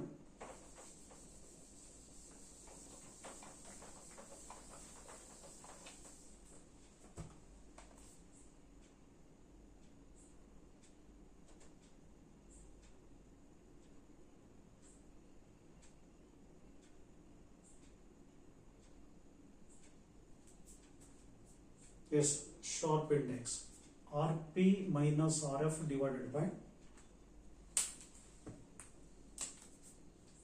RP minus RF divided by standard deviation, because it's a not a trainer's index, it's a sharp index. So RP ಎಷ್ಟಿದೆ 18%. ಫಂಡ್ ಏದು ಅಂದ್ರೆ ಪೋರ್ಟ್ಫೋಲಿಯೋ ಏದು 18% ಇದೆ, ಮೈನಸ್ RF ಎಷ್ಟಿದೆ common ಆಗಿ 9% divided by standard deviation ನೋಡ್ಬೇಕು ನಾವು. Sharpe ratio ಕಂಡುಹಿಡಿಯುವಾಗ standard deviation 3 ಇದೆ. So 18 minus 9 9 ಆಗುತ್ತೆ. 9 divided by 3, what is the answer? 9 divided by 3 ಮಾಡಿದ್ರೆ our answer is ಒಂದ್ಲೆ ಮೂರ್ಲೆ answer is 3. ಸೊ ಪೋರ್ಟ್ಫೋಲಿಯೋ ಏದು ಆನ್ಸರ್ ಎಷ್ಟು ಬರ್ತಾ ಇದೆ according to Sharpe ratio? Portfolio ಏದು ಆನ್ಸರ್ ಎಷ್ಟು ಬಂತು ನಮ್ದು ಶಾರ್ಪ್ ರೇಷಿಯೋ ಪ್ರಕಾರ ಅಂದ್ರೆ 3. ಅಲ್ಲೆಷ್ಟು ಬಂದಿತ್ತು ಟ್ರೇನರ್ಸ್ ರೇಷಿಯೋ ಪ್ರಕಾರ 4.5. ಪೋರ್ಟ್ಫೋಲಿಯೋ ಬಿ ಆನ್ಸರ್ ಎಷ್ಟು ಬಂದಿತ್ತು 2 ಪಾಯಿಂಟ್ ಸಮಥಿಂಗ್ ಲೈಕ್ ದಟ್. ಅಂದ್ರೆ ಪೋರ್ಟ್ಫೋಲಿಯೋ ಏದೇ ಅಲ್ಲಿ ಬೆಟರ್ ಪರ್ಫಾರ್ಮೆನ್ಸ್ ನಲ್ಲಿದೆ ಅಂತ ನಾವು ಹೇಳಿದೀವಿ. ಈಗ ಶಾರ್ಪ್ ಇಂಡೆಕ್ಸ್ ಪ್ರಕಾರ ಯಾವ ಪೋರ್ಟ್ಫೋಲಿಯೋ ಬೆಟರ್ ಇದೆ ಅಂತ ನಾವು ನೋಡಬೇಕು. ಈಗ ಶಾರ್ಪ್ ಇಂಡೆಕ್ಸ್ ಆಫ್ ಪೋರ್ಟ್ಫೋಲಿಯೋ ಆಯಿತು. ಈಗ Sharpe index of B portfolio ಕಂಡುಹಿಡಿಬೇಕು. R portfolio return minus risk free rate divided by Sharpe ratio ಆಗಿರೋದ್ರಿಂದ ಸ್ಟ್ಯಾಂಡರ್ಡ್ ಡಿವಿಯೇಷನ್ ತಗೋಬೇಕಿಲ್ಲಿ. Okay, what is the portfolio return of portfolio ಬಿದು RP ಎಷ್ಟಿದೆ 12% ಇದೆ, minus RF ಎಷ್ಟಿದೆ common ಆಗಿ 9% ಡಿವೈಡೆಡ್ ಬೈ ಸ್ಟ್ಯಾಂಡರ್ಡ್ ಡಿವಿಯೇಷನ್. ಬೀದ್ ನೋಡ್ಬೇಕು ನಾವು. ಈಗ ಬೀದ್ ಕಂಡು ಹಿಡಿತಾ ಇದೀವಲ್ಲ, ಸೊ ಬೀದ್ ಕಂಡು ಹಿಡಿತಾ ಇರೋದ್ರಿಂದ ಬೀದ್ ಎಷ್ಟಿದೆ standard deviation 2. So 12 minus 9, 3 divided by 2. So 3 divided by 2 ಮಾಡಿದ್ರೆ 1.5 ಆನ್ಸರ್ ಬರ್ತಾ ಇದೆ. ಈಗ ನೀವು ಅಬ್ಸರ್ವ್ ಮಾಡ್ತಾ ಇರ್ಬೋದು ಎಲ್ಲರೂ ಕೂಡ, ಎರಡರಲ್ಲಿ ಯಾವುದು ಜಾಸ್ತಿ ಇದೆ? ಪೋರ್ಟ್ಫೋಲಿಯೋ ಏದು ಜಾಸ್ತಿ ಇದೆ ನಾ ಶಾರ್ಪ್ ರೇಷಿಯೋ ಪ್ರಕಾರ, ಏನ್ ಪೋರ್ಟ್ಫೋಲಿಯೋ ಬಿದು ಜಾಸ್ತಿ ಇದೆ. ಸೊ ಪೋರ್ಟ್ಫೋಲಿಯೋದು ಏದು ಜಾಸ್ತಿ ಇದೆ ಅಂತಂದ್ರೆ ಶಾರ್ಪ್ ರೇಷಿಯೋ ಪ್ರಕಾರನೂ ಕೂಡ portfolio A is A excellent portfolio. ಏನು ಫಂಡ್ ಮ್ಯಾನೇಜರು ಮನಿ ಮ್ಯಾನೇಜರು ಒಂದು ಪೋರ್ಟ್ಫೋಲಿಯೋ ಕ್ರಿಯೇಟ್ ಮಾಡಿದ್ದಾರೆ, that is A excellent portfolio ಅಂತ ಕನ್ಸಿಡರ್ ಆಗ್ತದೆ. ಓಕೆ, ಸೊ ಯಾಕಂತಂದ್ರೆ as per the trainers ratio as well as per the sharp ratio, so portfolio is performing better. So fund ಅದು portfolio ಏನಿದೆಲ್ಲ ಅದು best portfolio ಇದೆ. ಯಾಕಪ್ಪ ಅಂತಂದ್ರೆ ಬೆಸ್ಟ್ ಪೋರ್ಟ್ಫೋಲಿಯೋ ಇದೆ ಅಂತಂದ್ರೆ ಅದರ ಅರ್ಥ ಏನು? ಪೋರ್ಟ್ಫೋಲಿಯೋ ಮೇಲೆ ರಿಟರ್ನ್ ಜಾಸ್ತಿ ಬರ್ತಾ ಇದೆ, ಅವರು ರಿಸ್ಕ್ ಅನ್ನ ರೆಡ್ಯೂಸ್ ಮಾಡ್ಲಿಕ್ಕೆ ಸಕ್ಸಸ್ ಆಗಿದ್ದಾರೆ ಅಂತ. ಓಕೆ, ಸೊ ಈಗ ಇನ್ನೊಂದು ಮಾರ್ಕೆಟ್ ಕೂಡ ಇರ್ಬೋದು. ಒಂದು ನಿಮಿಷ, ಈಗ ಇನ್ನೊಂದು ಅದೇ ತರ ಅವರು ಮಾರ್ಕೆಟ್ ಮಾಹಿತಿ ಕೊಟ್ಟಿದ್ದಾರೆ ಅನ್ಸುತ್ತೆ.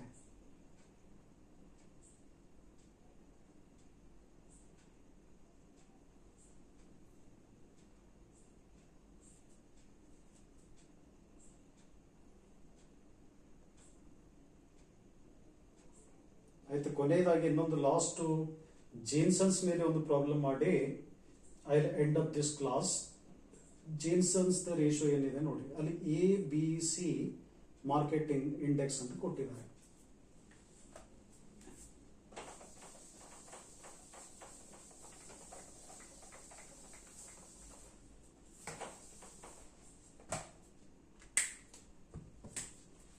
ABC.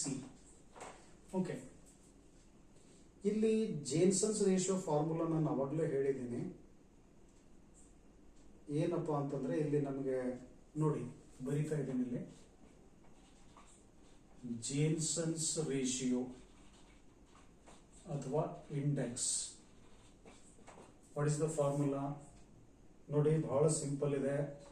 RF plus beta RM minus RF, ಇದಕ್ಕೆ KM ಅಂತನೂ ಕೂಡ ಕರೀತಾರೆ. ಓಕೆ, ಈಗ ಈ ಕ್ವಶನ್ ನಂಬರ್ 6 ನಲ್ಲಿ ನೋಡ್ರಿ, portfolio return on portfolio beta risk free rate ಈ ತರ ಕೊಟ್ಟಾರೆ. ಸೊ ಪೋರ್ಟ್ಫೋಲಿಯೋ ಇದು ಆ ಪೋರ್ಟ್ಫೋಲಿಯೋ ರಿಟರ್ನ್ ಎಷ್ಟಿದೆ ಅಂತಂದ್ರೆ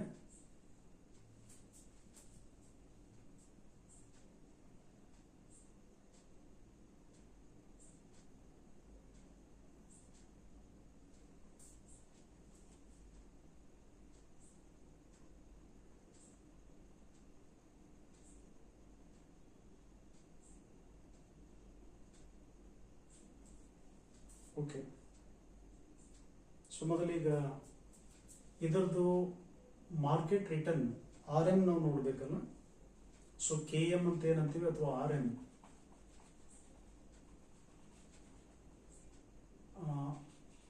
ಮಾರ್ಕೆಟ್ ರಿಟರ್ನ್ ನೋಡಿ ಎಲ್ಲದಕ್ಕೂ 13% ಇದೆ. ಆರ್ ಎಂ 13%, ಸಿಗ್ನು ಕೂಡ ಆರ್ ಎಂ 13% ಇದೆ. ಸೊ ಈಗ ನಮಗೆ ಇಲ್ಲಿ ಮುಖ್ಯವಾಗಿ ಏನ್ ಬೇಕಾಗ್ತದೆ ಅಂತಂದ್ರೆ ಆರ್ ಎಫ್ ಒಂದು ಬೇಕು ಮತ್ತೆ ಬೀಟಾ ಬೇಕು. ಎಸ್, ಬೀಟಾ ಬಹಳ ಮುಖ್ಯ ಆಗಿರ್ತಕ್ಕಂಥದ್ದು. ಬೀಟಾ ಕ್ವಶನ್ ನಂಬರ್ 6 ನಲ್ಲಿ ನೋಡ್ರಿ, ಬೀಟಾ 1.2 ಇದೆ, ಎದು ಬಿದು 0.8, 0.8,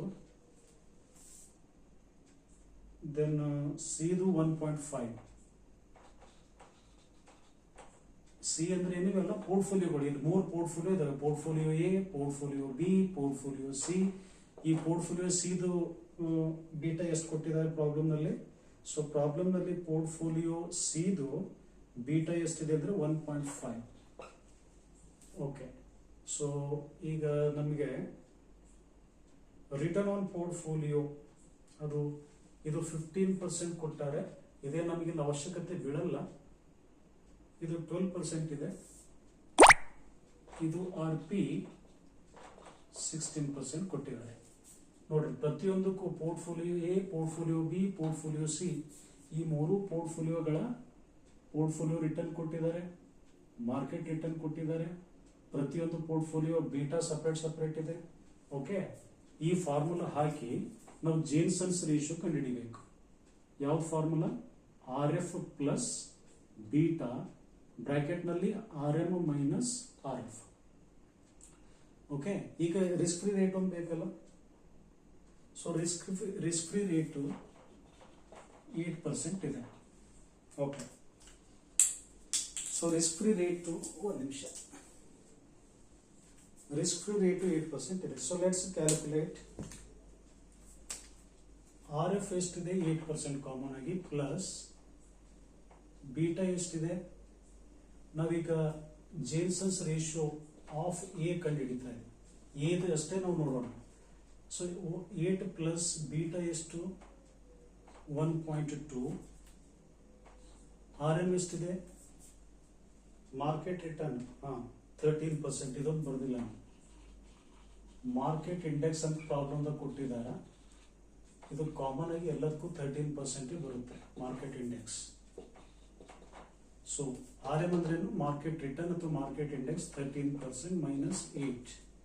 ಸೊ ನೋಡಿ, 8 ಪ್ಲಸ್ 1.2 ಹಾಗೆ ಇಡೋಣ. 8 ಪ್ಲಸ್ 1.2 ಹಾಗೆ ಇಟ್ಟು 13 ಮೈನಸ್ 8 ಮಾಡಿದ್ರೆ ಎಷ್ಟು ಬರುತ್ತೆ? 6.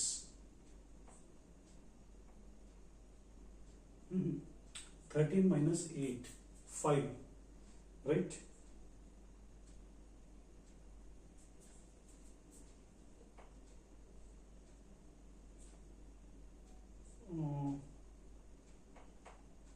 ಫೈವ್ ಬರ್ತಾ ಇದೆ. ಸೊ ಈಗ ನಾವು 1.2 ಇಂಟು, ಒಂದು ನಿಮಿಷ, 8 ಪ್ಲಸ್ 1.2 ಆಯಿತು. ಬ್ರಾಕೆಟ್ನಲ್ಲಿ 13 ಮೈನಸ್ 8. ಈಗ 8 ಪ್ಲಸ್ 1 ಹಾಗೆ ಇಡೋಣ. 13 ಮೈನಸ್ 8 ಮಾಡಿದ್ರೆ 5 ಆನ್ಸರ್ ಬರ್ತಾ ಇದೆ. ಇವಾಗ 8 ಪ್ಲಸ್ 1.2 ಇಂಟು 5 ಮಾಡಿದ್ರೆ 6 ಆನ್ಸರ್ ಬರ್ತಾ ಇದೆ. ಇದು ಮೊದಲು ನೀವು ಎರಡಕ್ಕೂ ಮಲ್ಟಿಪ್ಲಿಕೇಶನ್ ಮಾಡಬೇಕು, ಆಮೇಲೆ ಇದು ಕೂಡಿಸ್ಬೇಕು. ಓಕೆ, ಸೊ ಫಸ್ಟಿಗೆ 1.2 ಇಂಟು 5 ಮಾಡಿದಾಗ ನಮಗೆ 6 ಬರ್ತಾ ಇದೆ. ಇದನ್ನ 6 ಬಂದಿದ್ದಕ್ಕೆ 8ನ ಜೊತೆ ಪ್ಲಸ್ ಮಾಡಬೇಕು. What is the answer? 14. So answer 14 ಏನಿದೆ ಅಲ್ಲ, ಸೊ ದಿಸ್ ಈಸ್ ಈ 14% ಏನಿದೆ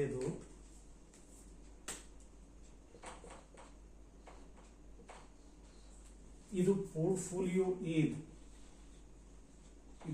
ಪೋರ್ಟ್ಫೋಲಿಯೋ ಏದು ಆನ್ಸರ್ ಎಷ್ಟು? 14%. ಅದೇ ತರ ಈಗ ಬೀದ್ ಕಂಡುಹಿಡಿಬೇಕಲ್ಲ ನಾವು.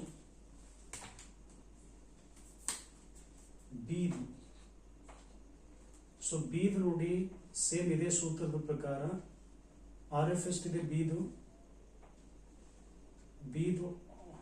ಆರ್ ಎಫ್ 8% ಕಾಮನ್ ಆಗಿದೆ. ಇಲ್ಲಿದೆ ನೋಡಿ, ಎಲ್ಲದಕ್ಕೂ 8% ಬರುತ್ತೆ. ಪ್ಲಸ್ ಬೀಟಾ ಎಷ್ಟು? What is the beta? ಇದ್ರದ್ದು ನೋಡ್ಬೇಕು. ಬೀದ್ ಕಂಡು ಹಿಡಿತಾ ಇದೆ ಅಂದ್ರೆ ಬಿ ನಲ್ಲಿ ಬೀಟಾ ಎಷ್ಟಿದೆ? ಪೋರ್ಟ್ಫೋಲಿಯೋ ಬೀದ್ ಬೀಟಾ ಎಷ್ಟಿದೆ? 0.8. Then what is the market return? Already ಇಲ್ಲಿ ಕಾಮನ್ ಆಗಿ 13% ಇದೆ ನೋಡಿ ಎಲ್ಲದಕ್ಕೂ. 13% minus risk free rate 8%. So 8 plus 0.8 as it is ಹಾಗೆ ಇಡೋಣ. 13 ಮೈನಸ್ 8 ಮಾಡಿದ್ರೆ ಎಷ್ಟು? As it is same. 8 plus 0.8 into 5 ಮಾಡ್ರಿ. 0.8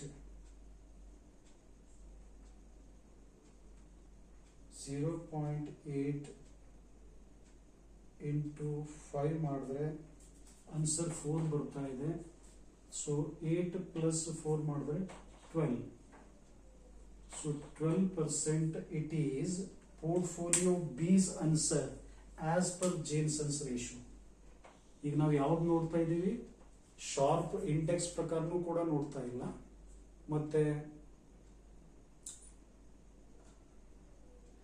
ಟ್ರೇನರ್ಸ್ ರೇಷಿಯೋ ಪ್ರಕಾರನೂ ಕೂಡ ನೋಡ್ತಾ ಇಲ್ಲ. ನಾವು ಜೇನ್ಸನ್ಸ್ ರೇಷಿಯೋ ಪ್ರಕಾರ ಯಾವ ಪೋರ್ಟ್ಫೋಲಿಯೋ ಬೆಟರ್ ಪರ್ಫಾರ್ಮೆನ್ಸ್ ನಲ್ಲಿ ಇದೆ ಅಂತ ಅನ್ನೋದು ನೋಡ್ತಾ ಇದ್ದೀವಿ. ಈಗ 2 ಆಯ್ತು. ಈಗ ಇನ್ನೊಂದು ಪೋರ್ಟ್ಫೋಲಿಯೋದನ್ನು ಕಂಡುಹಿಡಿಬೇಕಲ್ಲ. So let's quickly calculate.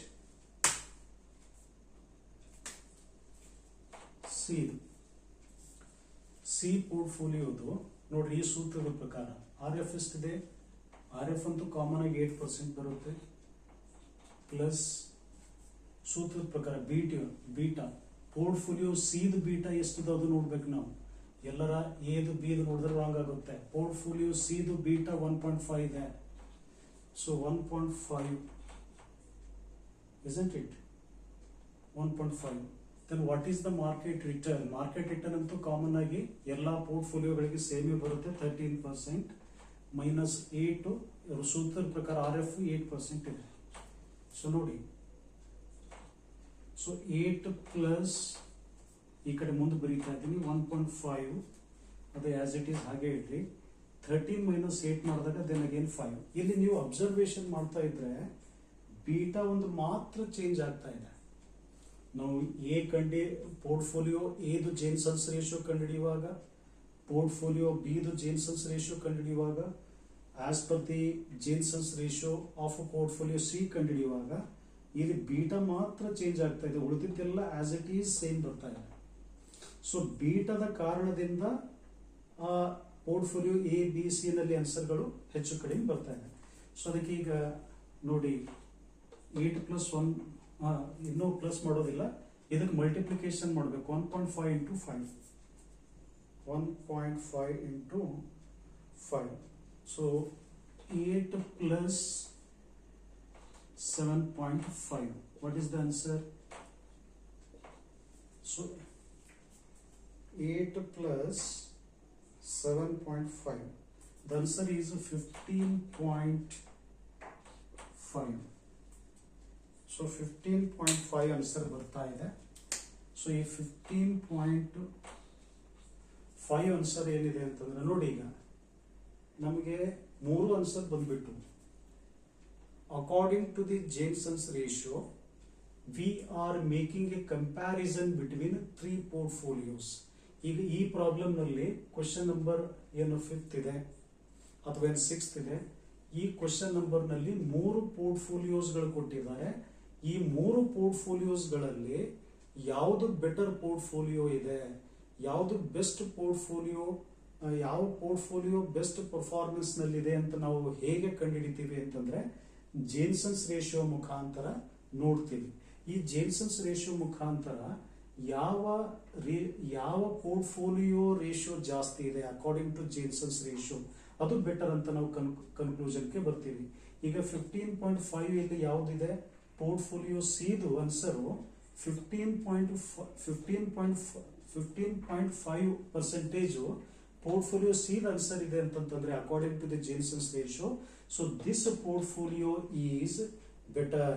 ಅಂದ್ರೆ ಪೋರ್ಟ್ಫೋಲಿಯೋ ಸಿ ಏನಿದೆ ಅಲ್ಲ, ಆ ಪೋರ್ಟ್ಫೋಲಿಯೋ ಸಿ ಪರ್ಫಾರ್ಮೆನ್ಸ್ ಬೆಟರ್ ಇದೆ. ಅಂದ್ರೆ ಆ ಪೋರ್ಟ್ಫೋಲಿಯೋ ಏನು ಕನ್ಸ್ಟ್ರಕ್ಷನ್ ಮಾಡಿದ್ದಾರೆ ಫಂಡ್ ಮ್ಯಾನೇಜರ್, ಮನಿ ಮ್ಯಾನೇಜರ್, ಆ ಪೋರ್ಟ್ಫೋಲಿಯೋ ಒಂಥರ ಎಕ್ಸಲೆಂಟ್ ಆಗಿ ಕನ್ಸ್ಟ್ರಕ್ಷನ್ ಮಾಡಿದ್ದಾರೆ. ಕಾಂಬಿನೇಷನ್ ಆಫ್ ಸೆಕ್ಯೂರಿಟೀಸ್ ಗಳನ್ನು ಏನು ಸೆಲೆಕ್ಟ್ ಮಾಡಿ ಒಂದು ಪೋರ್ಟ್ಫೋಲಿಯೋ ಕ್ರಿಯೇಟ್ ಮಾಡಿದ್ದಾರೆ, ಅದು ಇವಾಗ ಓವರ್ ಆಲ್ ಪೋರ್ಟ್ಫೋಲಿಯೋ ರಿಟರ್ನ್ ಜಾಸ್ತಿ ಬರ್ತಾ ಇದೆ. ಆ ಓವರ್ ಆಲ್ ಪೋರ್ಟ್ಫೋಲಿಯೋ ರಿಸ್ಕ್ ಕಡಿಮೆ ಆಗ್ತಾ ಇದೆ. ಒಟ್ಟು ಅದ್ಭುತವಾಗಿ ಆ ಪೋರ್ಟ್ಫೋಲಿಯೋ ಅನ್ನ ಮ್ಯಾನೇಜ್ಮೆಂಟ್ ಮಾಡ್ತಾ ಇದ್ದಾರೆ ಅಂತ ಇದರ ಅರ್ಥ. ಓಕೆ, ಸೊ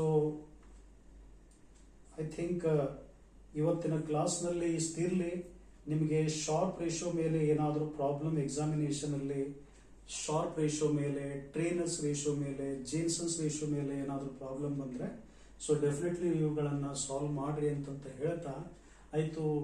ಪ್ರತಿಯೊಂದಕ್ಕೂ ಸಪರೇಟ್ ಫಾರ್ಮುಲಾಸ್ಗಳಿದ್ದಾವೆ. ಶಾರ್ಪ್ ರೇಷಿಯೋ ಅಂತೂ ಬಹಳ ಈಸಿ ಇದೆ, ಅಲ್ಲಿ RP minus RF divided by standard deviation. ಈಗ ಟ್ರೇನರ್ಸ್ ರೇಷಿಯೋ ಏನಿದೆ ಅಲ್ಲೂ ಕೂಡ ಸಿಂಪಲ್, ಅಲ್ಲಿ ಸ್ಟ್ಯಾಂಡರ್ಡ್ ಡಿವಿಯೇಷನ್ ತಗೋತಿದೀವಿ ಶಾರ್ಪ್ ರೇಷಿಯೋನಲ್ಲಿ, ಇಲ್ಲಿ ಟ್ರೇನರ್ಸ್ ರೇಷಿಯೋನಲ್ಲಿ ಬೀಟಾ ತಗೋತೀವಿ ಅಷ್ಟೇ ವ್ಯತ್ಯಾಸ. ಅಂದ್ರೆ Treynor's ratio equal to RP minus RF divided by beta, standard deviation ಬದಲಾಗಿ ಬೀಟಾ. ಅಂಡ್ ಜೇನ್ಸನ್ಸ್ ರೇಷಿಯೋ ಒಂದು ಸ್ವಲ್ಪ ಎಕ್ಸ್ಟ್ರಾ ಇದೆ, ಏನಿಲ್ಲ, ಇಲ್ಲಿ ಏನು ಬರ್ತಾ ಇದೆ ಮಾರ್ಕೆಟ್ ರಿಟರ್ನ್ ಒಂದು ಬರ್ತಾ ಇದೆ ಅಷ್ಟೇ, ಉಳಿದಿದ್ದೆಲ್ಲ ಕಾಮನ್ ಆಗಿರ್ತದೆ. ಓಕೆ, ನೋಡ್ರಿ Jensen's ratio equal to RF plus beta bracket ನಲ್ಲಿ RM minus RF. Okay, so I hope ನಿಮಗೆಲ್ಲ ಇದು ಕ್ಲಿಯರ್ ಆಗಿದೆ ಅಂತ ಅನ್ಕೊಂಡು ಇದ್ರ ಮೇಲೆ 10 ಮಾರ್ಕ್ಸ್ಗಾಗಲಿ 5 ಮಾರ್ಕ್ಸ್ಗಾಗಲಿ ಪ್ರಾಬ್ಲಮ್ ಬಂದಾಗ ಡೆಫಿನೆಟ್ಲಿ ಬಿಡಿಸ್ತೆ ಅಂತ ಹೇಳ್ತಾ ಇವತ್ತಿನ ಕ್ಲಾಸ್ನಲ್ಲಿ ಇಷ್ಟೇ ಇರಲಿ. Thank you very much.